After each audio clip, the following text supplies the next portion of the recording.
Iniciação. E assim, por 3 anos, eu acompanhei a clarividente, à espera da minha iniciação, sempre advertido por ela da visão do meu quadro espiritual. O trabalho mediúnico era um teste diário.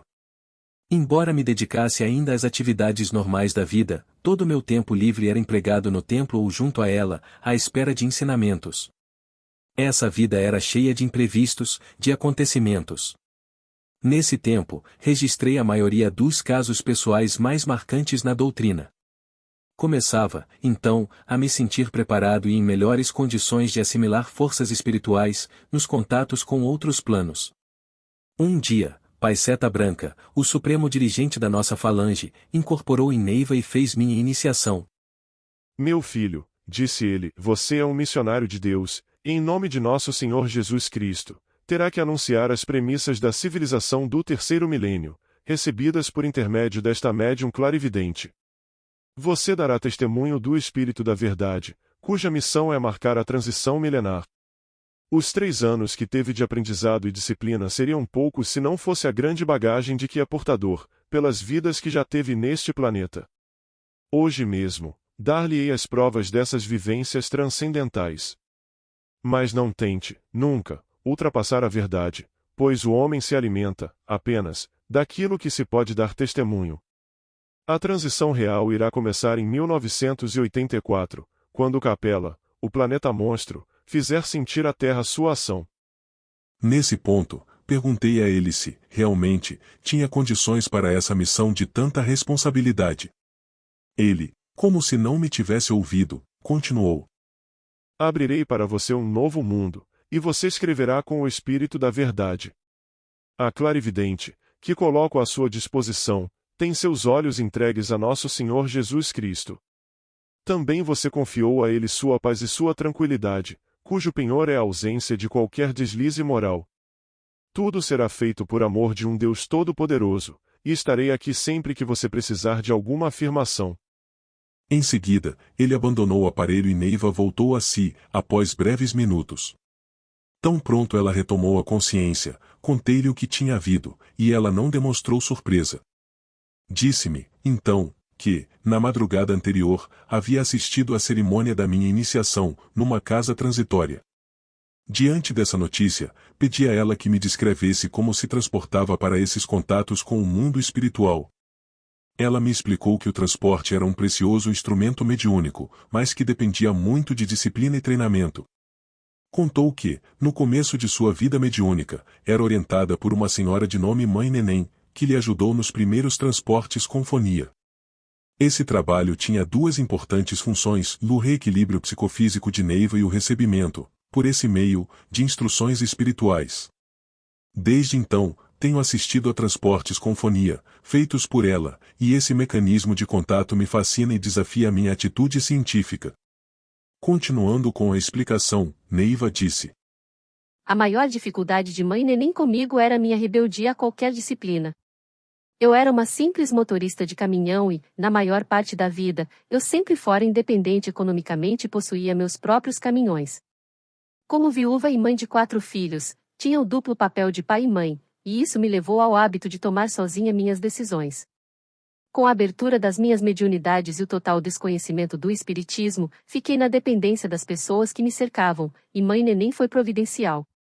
Embora não fosse uma pessoa de muita escolaridade, Mãe Neném lia muito, principalmente as obras de Chico Xavier. Com isso, era considerada a maior autoridade doutrinária no nosso meio de gente simples.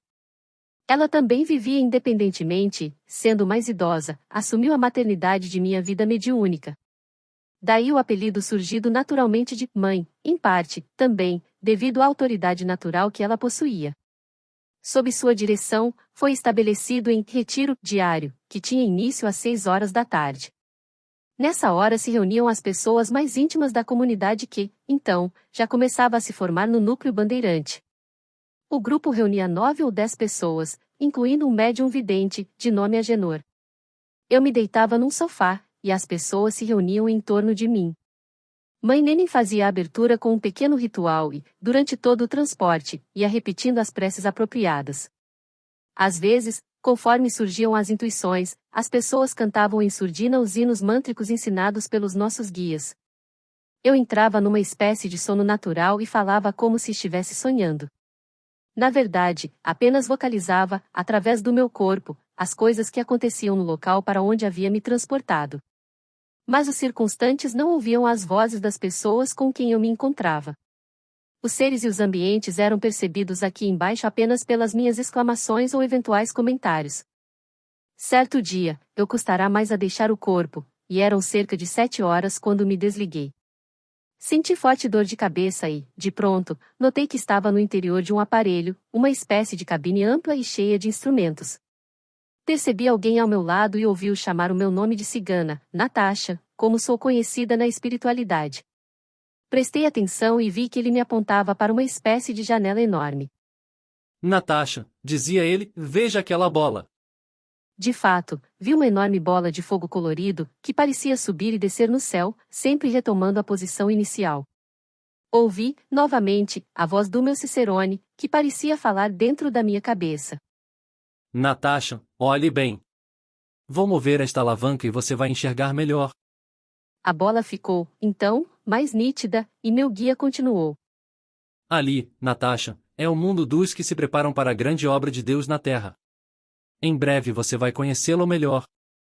Esse mundo, esse planeta que você está vendo, é dividido em 4 partes, 4 mundos diferentes. Uma dessas partes chama-se Umbanda, cujo significado é banda de Deus, ou lado de Deus. Ela é a parte pura do planeta. A outra parte chama-se Capela, que também significa última espera ou guarnição do nicho de Deus. Em Capela vivem os seres que vocês, na Terra, chamam de Cavaleiros de Oxóssi. Esses seres têm importante função nos planos de Deus em relação à Terra. Eles são seres físicos, mas, tanto na Terra como no lugar em que você se acha agora, eles se apresentam desmaterializados. E perguntei-lhe, onde é que estou?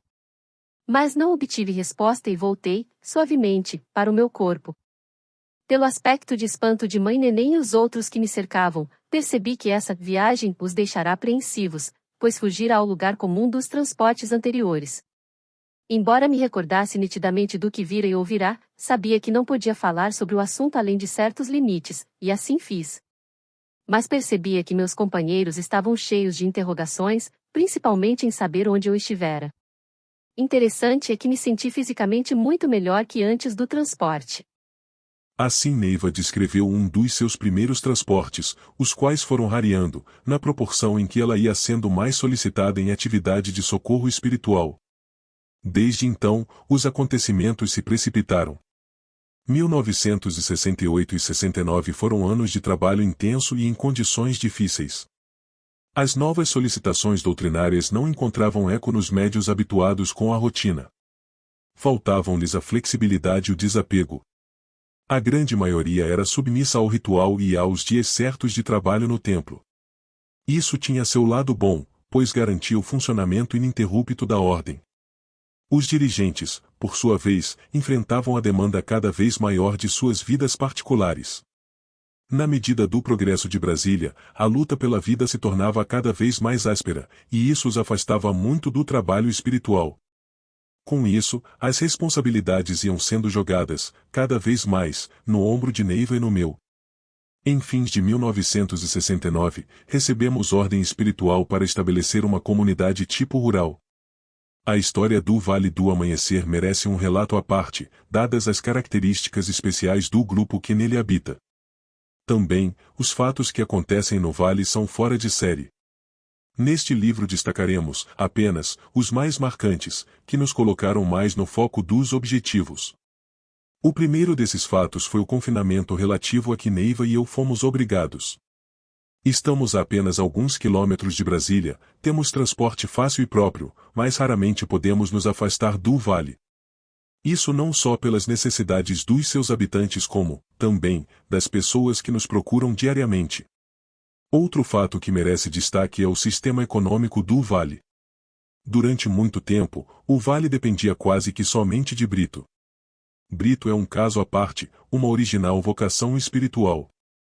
É desprovido de cultura intelectual e sua escolaridade não foi além do primário. Mas, desde pequeno, teve sua vida marcada pelo Nordeste, onde nasceu. Cedo, começou uma vida nômade e aventureira. Disso resultou uma personalidade marcante, forte e autoconfiante, característica dos pioneiros na construção de Brasília.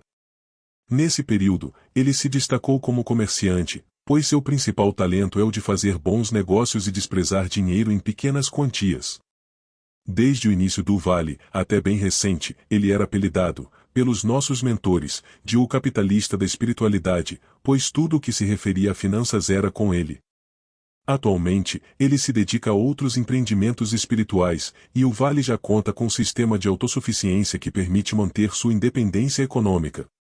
Mas, durante muito tempo, Brito se incumbiu de prover as necessidades básicas e, assim, se formou o trio que, até recentemente, era sua base funcional. Neiva é a clarividente, a portadora das instruções dos dirigentes espirituais, a coluna mestra da missão. O Brito foi o esteio material, o administrador no plano humano, e eu, sou o cronista, o intérprete, o intelectual, como se diz aqui com toda a simplicidade.